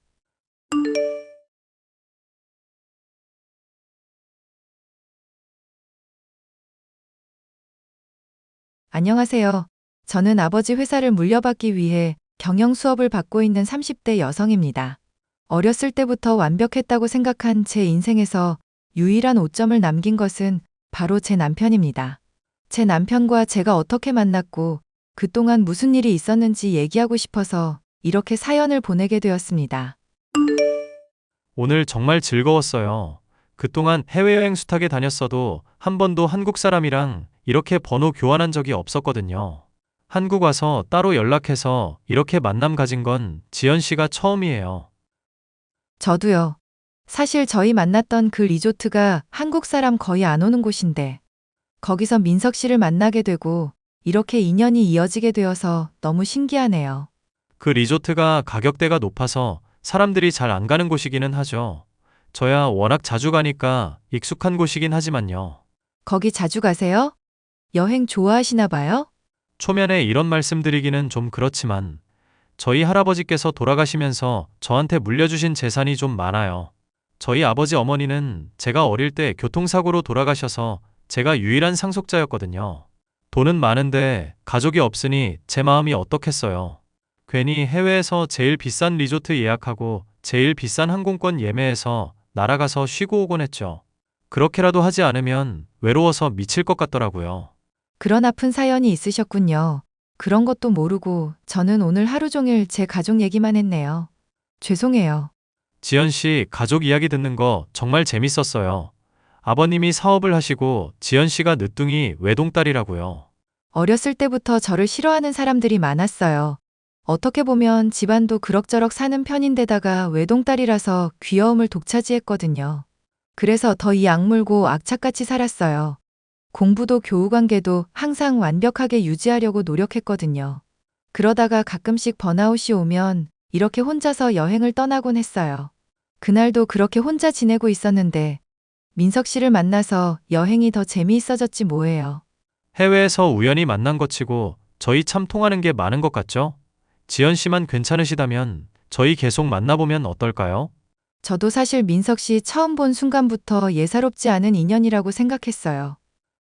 지연 씨도 저와 같은 생각이라니 정말 행복하네요. 제가 이번 주말에 근사한 레스토랑 예약해 둘게요. 계산은 전부 제가 하는 거니까 지연 씨는 몸만 오세요. 오늘 밥값도 전부 계산하셨잖아요. 계속 사주시기만 하시면 제가 너무 부담스러워요. 그런 말씀 하시지 말라니까요. 지연 씨도 부족함 없이 잘하셨다니까 저도 솔직하게 얘기할게요. 저 가진 건 돈밖에 없는데 그동안 어디다 써야 할지 몰랐었어요. 제 마음을 훔쳐간 사람이 드디어 나타났고 그런 사람에게 쓰는 돈은 전혀 아깝지 않으니 제발 사양 마시고 편하게 저 만나주세요. 저와 민석 씨는 해외 고급 리조트에서 처음 만났습니다. 조금 속물 같은 생각이지만 젊은 사람이 그런 곳에 올 정도면 저와 재력이나 집안 환경이 비슷할 거라고 생각해서 처음부터 마음을 놓고 만난 건 사실입니다. 민석 씨는 경제 사정은 저와 비슷하지만 부모도 형제도 없이 외롭게 자랐다고 해서 마음이 아팠습니다. 그렇게 저희는 급속도로 가까워졌고 결혼까지 골인했습니다. 자기야, 오늘 내 친구랑 같이 식사 한번 할까? 자기가 다닌다는 그 공기업 말야. 사실 내 친구 아빠가 거기 사장이거든. 아무래도 어렵겠어. 사실은 나 결혼하기 직전에 거기 그만뒀거든. 직장을 그만두다니? 사실 자기한테 그동안 말하지 못하고 숨겨왔던 비밀이 있어. 나 사실 뇌에 커다란 종양이 있어. 그래서 더 이상 직장 생활하기가 어려워서 잠시 쉬어가기로 결정했거든. 뇌종양이라니? 그게 사실이야? 자기 없이 나 어떻게 살라고. 그런 엄청난 병을 나한테 숨길 수가 있어. 정말 미안해. 근데 약 먹고 잘 관리하면 괜찮아. 자기가 걱정할까봐 그동안 말하지 못했던 것뿐이야. 미안해. 안 되겠어. 우리 아빠가 아는 의사분이 계시거든. 거기서 다시 한번 검사 받아보자. 절대 싫어. 병원 가서 검사 한번 받으면 온몸의 기운이 다 빠진단 말이야. 다시는 병원에 가고 싶지 않아. 그게 무슨 아이 같은 소리야? 자기 이제 싱글도 아니고 가정이 있는 사람이야. 자기 건강에 대해서는 나도 확실하게 알아둘 필요가 있어. 병원 예약 잡을 테니 같이 가자. 싫다니까. 병원 갈 바에는 죽어버릴 거야. 내가 병원 옥상에서 뛰어내려서 죽는 꼴 보고 싶으면 예약 잡아보던가. 자기, 왜 그래? 이런 사람 아니었잖아. 세상 스윗하고 부드럽고 다정하던 사람이 갑자기 왜 이렇게 변한 거야? 네가 말귀를 못 알아듣고 자꾸 쓸데없는 소리를 하니까 그렇지. 병원 안 가. 알았어, 알았어. 병원은 일단 더 이상 가자고 얘기 안 할게. 그런데 우리 결혼하기 전에 직장을 그만뒀다는 게 사실이야? 그럼 여태까지 출근한다고 나가서 어디를 갔던 건데? 그냥 뭐 산책도 하고 꽃향기도 맡고 그랬지. 자기한테 미리 말하지 못해서 내 마음도 아팠어. 그러니까 더 이상 내 직장 얘기는 언급하지 말자. 나 정말 힘들었어. 알았어, 미안. 그런데 우리 결혼식 때 온 화환이랑 직장 동료들은 그럼 어떻게 된 거야? 결혼식 직전에 그만둔 거라 다들 와준 거지. 지금 내가 아프다는데 그런 게 중요해? 그런 게 아니라 갑자기 생각이 나서 물어본 거지.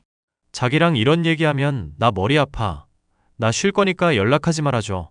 결혼하기 전에 민석 씨와 결혼 후에 민석 씨는 완전히 다른 사람 같았습니다. 결혼 후에는 회사도 안 나가고 건강이 좋지 않다는 핑계로 완전히 집에서 노는 백수가 된 남편을 바라보며 저는 속이 타들어가는 기분이었습니다. 자기야, 오늘 분리수거 하는 날인 거 알지? 자기가 집에 있으니까 분리수거 좀 처리해줘. 싫어. 당신이 집에 와서 해. 내가 큰 부탁하는 거 아니잖아. 집에 있으면서 분리수거 정도도 못 해줘? 내가 집에서 노는 줄 알아? 건강관리하고 명상하고 요가하느라 1분 1초도 남는 시간이 없어. 분리수거 같은 쓸데없는 일은 한가한 당신이나 해.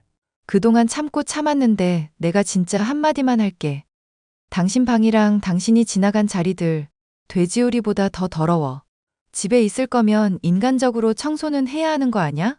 맞아. 내가 생각해도 우리 집이 더럽기는 해. 그래서 내일부터 가정부 오라고 불렀어. 내가 가정부 부르는 거 싫다고 했잖아. 내 집에 모르는 사람이 들어오는 거 불편하단 말이야. 그럼 자기 없는 시간에만 오라고 할게. 나는 한 번도 내 손으로 청소 같은 거 해본 적이 없어서 가정부 꼭 불러야겠거든. 저도 남편이 왕자님처럼 곱게 자란 걸 알고 있었습니다. 그런데 자기 방 청소 하나를 제대로 못해서 가정부까지 부른다는 게 정말 탐탁치 않았습니다. 그래서 저는 제가 중요한 물건들을 보관하는 안방 내부를 볼 수 있는 CCTV를 설치했습니다. 남편한테 말하면 또 무슨 반응을 보일지 몰라서 일단은 아무 말도 하지 않았습니다.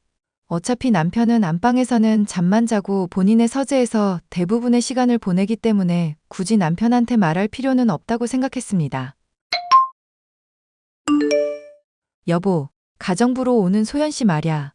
일 제대로 하는 건 맞아? 도대체 집이 깨끗하지도 않고 오히려 예전보다 더 지저분해진 느낌이야. 무슨 소리야. 아침에 와서 저녁까지 쉬지도 못하고 하루 종일 우리 집을 쓸고 닦고 하는데 당신이 너무 예민한 거 아니야? 일 잘하는 가정부한테 꼬투리 잡는 거, 그것도 갑질의 일종이야.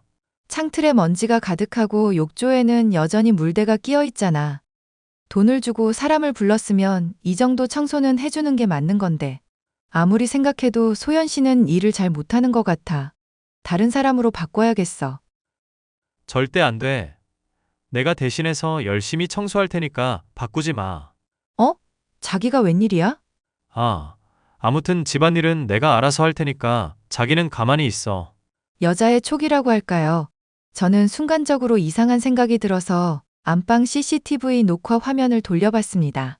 그동안 너무 바빠서 설치만 해놓고 제대로 본 적이 없었거든요. 거기에는 엄청난 것들이 찍혀 있었습니다. 남편과 가정부는 신혼집 안방 침대에서 차마 입에 담을 수 없는 행동을 하고 있더군요. 저는 너무 화가 나서 당장에라도 남편과 가정부의 머리채를 쥐어뜯고 싶은 심정이었습니다. 그런데 CCTV에는 불륜 장면 외에도 제 눈길을 끄는 장면이 찍혀 있었습니다. 남편이 제 화장대 서랍을 뒤지는 모습이었죠. 저는 남편의 뒷조사를 시작했고 그의 비밀을 전부 알게 되었습니다. 소연 씨, 어제 보니까 아주 짧은 바지를 입고 오셨던데 아무리 더워도 그렇지 가정부 일하면서 핫팬츠 입는 건 좀 아니지 않아요? 사모님이 뭔데 제 옷차림까지 지적질이세요? 그거 갑질인 거 알아요? 갑질이라고 말한다면 어쩔 수 없네요. 그런데 남자 혼자 있는 집에 청소하러 오면서 그런 옷차림을 하고 오면 누구라도 오해하지 않겠어요? 둘이 그렇고 그런 관계가 아닌 이상 상식적으로 이해가 안 가는 옷차림이어서 말해요. 이제야 좀 머리가 돌아가세요? 나 당신 남편이랑 사랑하는 사이야. 핫팬츠도 네 남편이 좋아해서 입은 거예요. 이러고 엉덩이 살랑거렸더니 자기 전 재산 나한테 상속해준다고 하더라? 이제 네가 나한테 갑질할 수 있는 시간도 얼마 남지 않았어. 그 집 사모님은 내가 될 테니까. 지랄도 이 정도면 정성이네. 야, 내 집에서 개백수 새끼 데리고 같이 꺼져. 뭐? 꺼지는 건 내가 아니라 너야. 그 집이랑 니네 부부 재산 전부 우리 민석 씨 거잖아. 애잔해서 말도 안 나오네. 저기요. 그 집도 내 거고요. 김민석 그 인간 가진 거 한 푼도 없거든요. 너야말로 헛소리 하지 마. 우리 민석 씨는 벤처 사업체 운영하는 천재적인 IT 개발자거든. 너한테는 그렇게 말했니? 나한테는 할아버지한테 물려받은 재산으로 놀고 먹는 한량이라고 했는데? 김민석 그 인간 허언증이야. 입만 열면 뻥이라고.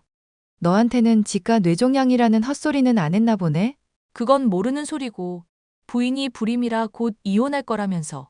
자기 아이만 낳아준다면 나한테 강남에 있는 빌딩 한 채 준다고 했단 말이야. 나 불임 판정 받은 적 없고 그 인간 강남에 빌딩 없거든.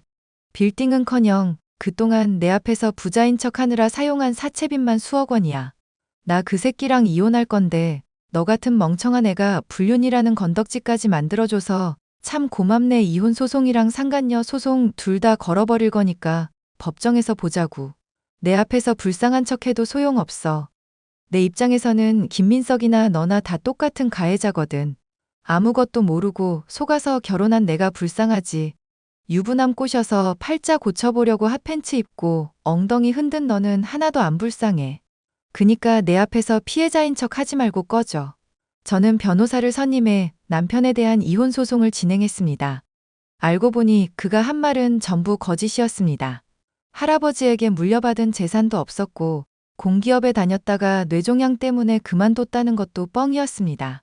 저랑 결혼하면서 사용한 사채빚이 불어나자 그걸 갚으려고 제 화장대에 있는 보석들을 몰래 가져다 팔다가 뒷덜미가 잡힌 것입니다. 자기야, 정말 미안해. 자기한테 걸맞는 남자가 되고 싶어서 나도 모르게 그런 말을 했던 것 같아. 할아버지 재산 얘기와 뇌종양 얘기는 거짓이었지만 자기를 사랑하는 그 마음만은 진짜였어. 그러니까 제발 날 용서해줘. 허언증이 그 정도면 병이야. 나한테 용서 빌지 말고 병원 가서 치료받아. 나 당신 없이는 살 수 없어. 그 리조트에서 당신 처음 본 그 순간부터 당신만을 사랑했다고. 마이너스 빚만 가득한 애가 그 리조트에 왜 왔니? 그거부터가 잘못된 거야. 거기 가서 돈 많은 여자 꼬셔보려고 온 거 맞잖아. 내가 바보같이 너 같은 놈한테 농락당한 거 생각하면 아직도 분이 안 풀려. 그래놓고서는 가정부를 불러서 바람을 피워? 내가 널 지금까지 살려둔 것만으로도 고맙게 생각해. 마음 같아서는 지옥불로 떨어뜨리고 싶은 심정이니까.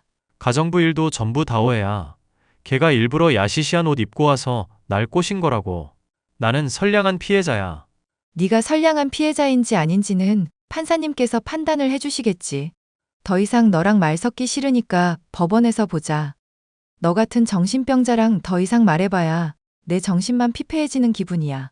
소송 결과는 당연히 저의 승리였습니다. 그렇지만 소송에서 이겨도 마음의 상처는 남더군요. 제가 어쩌다가 그런 인간한테 속아서 결혼까지 했는지 아직까지도 너무 분해서 잠이 오지를 않습니다. 이렇게라도 털어놓고 나면 제 마음이 편해질까요? 이 사연을 들으시는 분들께서는 부디 허언증에 걸린 인간과 만나는 일이 없기를 바라며 제 사연을 마치겠습니다. 감사합니다.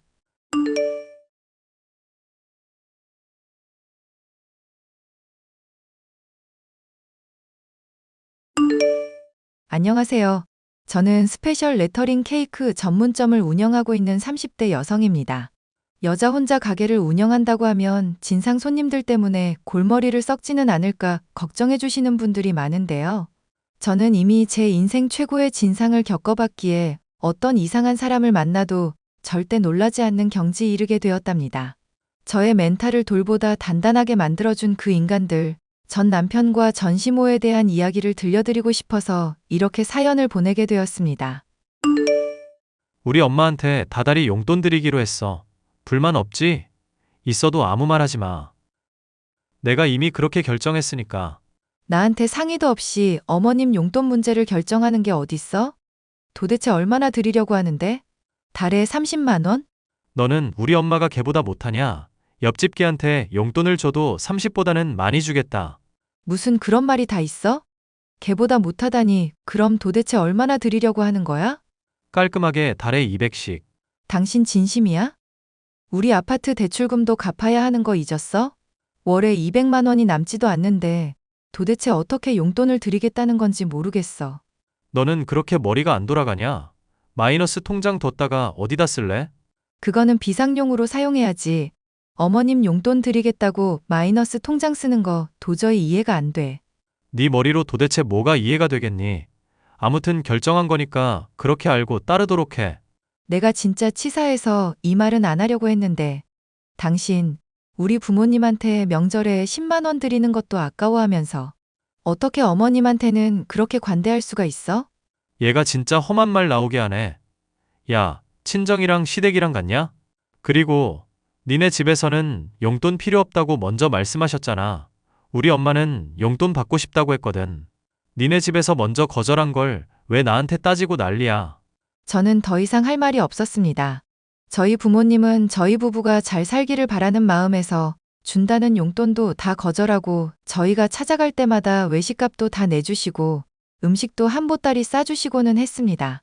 그런데 시어머니는 저희한테서 한 푼이라도 더 받아내지 못해 안달이 나신 분이었습니다.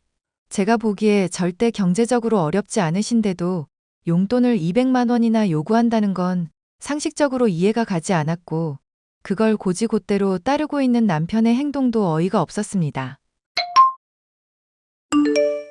아가, 고맙다. 그 집은 잘 쓸게. 네? 그 집이라니요? 니네가 작은 집으로 이사 가고 니네가 사는 그 집 놔준다며. 아유 참. 내가 며느리 복이 많아서 이런 호사를 누리는구나. 네 마음 고맙게 받으마. 저희가 이사를 간다고요? 우리 진호한테 다 들었어. 너희가 나를 생각해주는 마음이 이 정도인 줄은 몰랐구나. 하여튼 고맙다. 정말 무슨 말씀하시는지 모르겠어요.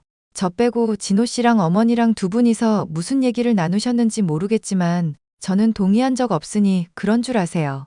어머님한테서 이해할 수 없는 말을 들은 저는 바로 남편에게 연락해 어떻게 된 일인지 물었습니다. 돌아오는 대답은 황당하더군요. 어머님 말로는 우리가 작은 집으로 이사 가고 어머님이 이 집으로 이사를 오신다는데 이게 도대체 무슨 소리야? 우리 엄마 다니시는 병원이 이 근처잖아. 매일 왔다 갔다 거리다가 사고라도 날까봐 마음이 조마조마해서 살 수가 없어. 그래서 이 집 들어와서 사시라고 했지. 우리는 작은 평수로 이사 가면 되고. 나한테 말도 없이 그런 걸 결정하는 게 말이 돼? 지금 말하고 있잖아. 먼저 말하나 뒤에 말하나 결과는 똑같은데 뭐가 문제야? 당신 정말 사람 미치게 할래? 우리 집 문제를 나한테 상의도 안 하고 결정해서는 안 되는 거잖아. 야, 말은 똑바로 하자. 우리 집이 아니라 내 집이잖아. 우리 결혼할 때 내가 이 집 산 거 잊었어? 당신이야말로 말 좀 똑바로 하시지. 영혼까지 끌어모아서 대출 받아서 산 거잖아. 대출금은 나도 갚고 있고. 그럼 당신 집이라고 함부로 말하면 안 되는 거 아냐? 이 집에 들어간 내 돈도 결코 적지 않다고. 그래도 명의는 내 거거든. 그럼 내 집이지 뭐. 억울하면 네 이름으로 사지 그랬냐? 뭐라고? 그래서 기어이 이 말도 안 되는 이사를 진행시키겠다는 거야? 내가 분명히 말했지. 내가 한번 결정한 건 절대 안 바꾼다고. 그러니까 자꾸 입 아프게 쓸데없는 소리 하지 말고 이사 준비나 해. 이사 갈 집은 내가 알아봐서 계약할게. 내가 이렇게 다 해주니까 고맙지? 제발 너도 정신 차리고 남편 고생하는 거 칭찬 좀 해줘라, 응?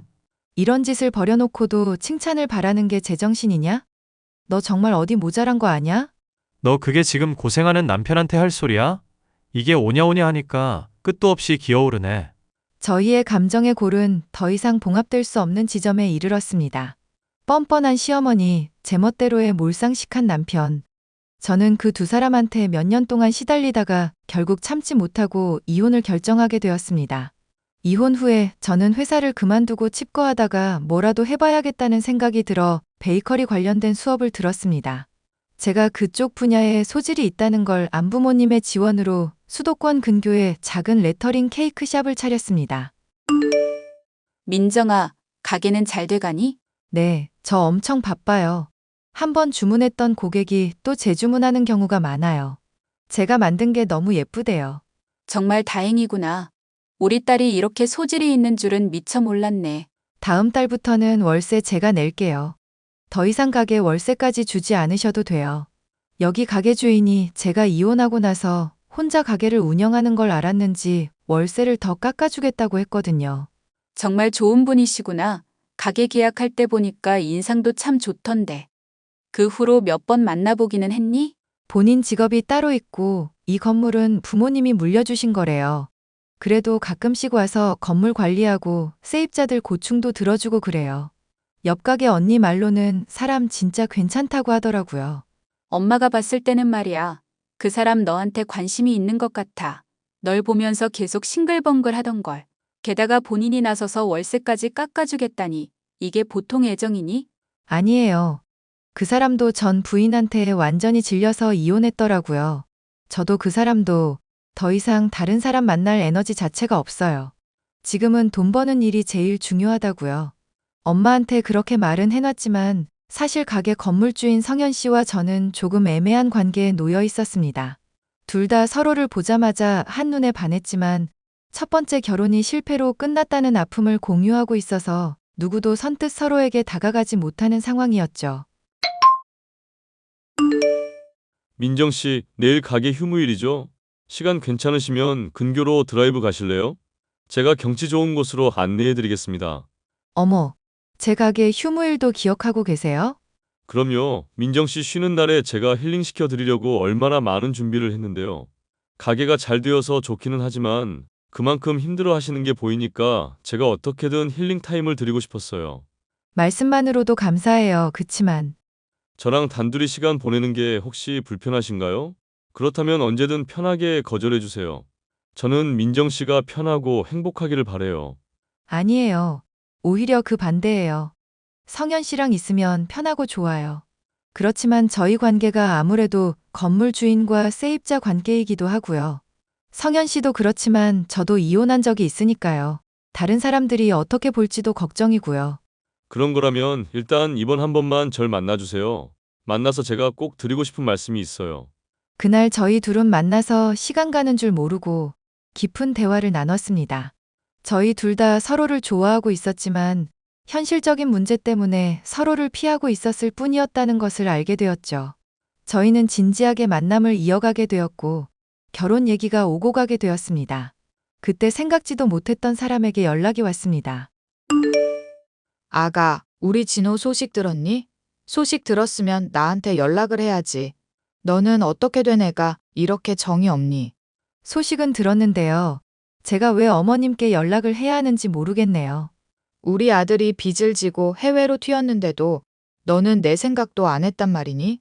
나한테 용돈을 줄 아들이 없으니까 네가 대신해서 나를 부양해야 하는 거잖니. 도대체 무슨 소리세요? 저랑 그 인간, 그리고 저랑 어머님, 이제 아무런 관계도 아니거든요. 예전에도 그놈의 용돈 타령하면서 절 괴롭히시더니 이제 와서 또 왜 이러시는 거예요? 왜긴 왜야. 우린 가족이잖아. 한번 고부 관계는 영원히 고부 관계라는 사실을 잊지 말도록 해라. 제발 정신 좀 차리세요. 한 번만 더 저한테 이런 일로 연락하시면 가만 있지 않을 거예요. 네가 가만 있지 않으면 어떡할 건데? 너랑 우리 아들 이혼했다고 해도 어쨌든 한번 혼인신고한 이상 그 흔적을 지울 수는 없어. 네가 아무리 날고 기어도 우리 진호 마누라라는 사실에는 변함이 없는 거라고. 그러니까 나한테 달달이 용돈 보내. 너 그거 무슨 케이크인가 뭔가 만들어서 돈 잘 번다는 소문은 내가 다 들었다.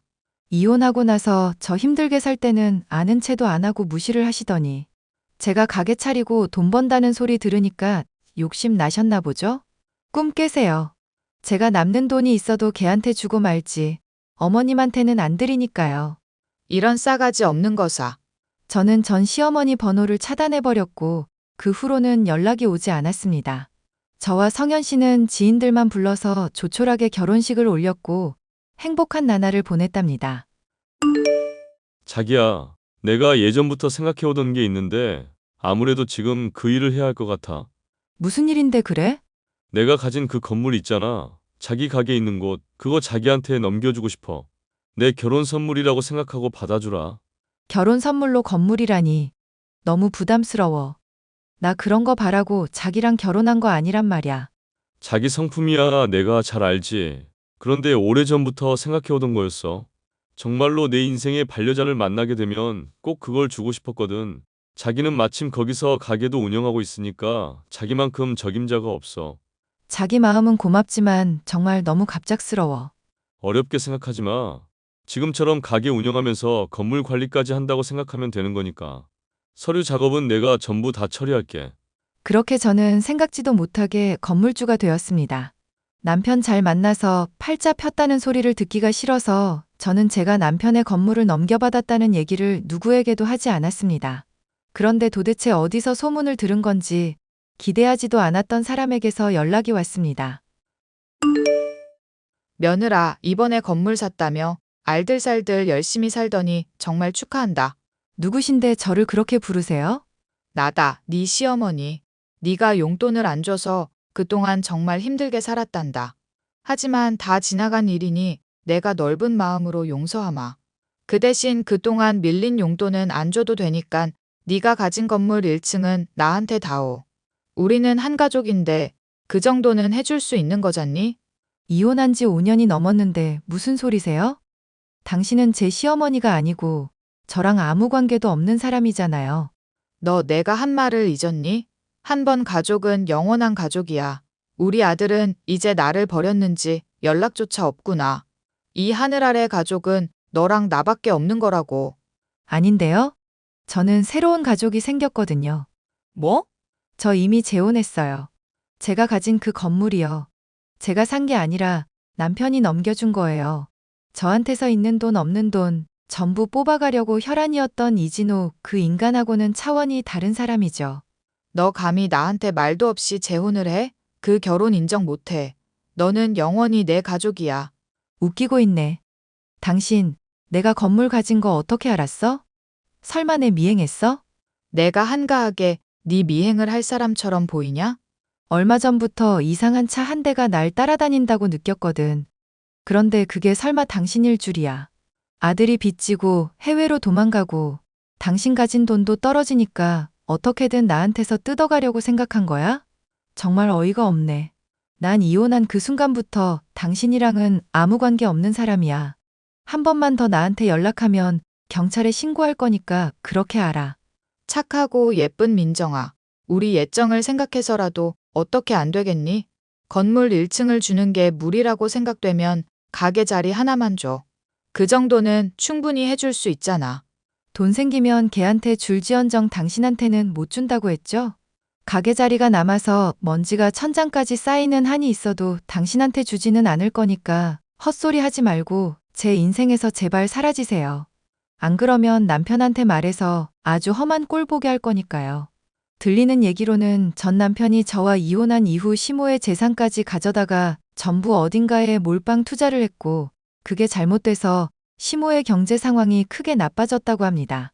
책임감이라고는 눈꼽만큼도 없는 전 남편은 그 길로 해외로 잠적해버렸고 전 시모는 저에게 매달렸던 것이죠. 하지만 똥차 가고 벤츠 온다는 말처럼 전 남편과 전 시모를 제 인생에서 지워버리고 나자 제 인생은 술술 풀리기 시작했답니다. 저와 비슷한 어려움을 겪고 계신 분들에게 제 이야기가 아주 조금이나마 위로가 되었으면 좋겠습니다. 감사합니다.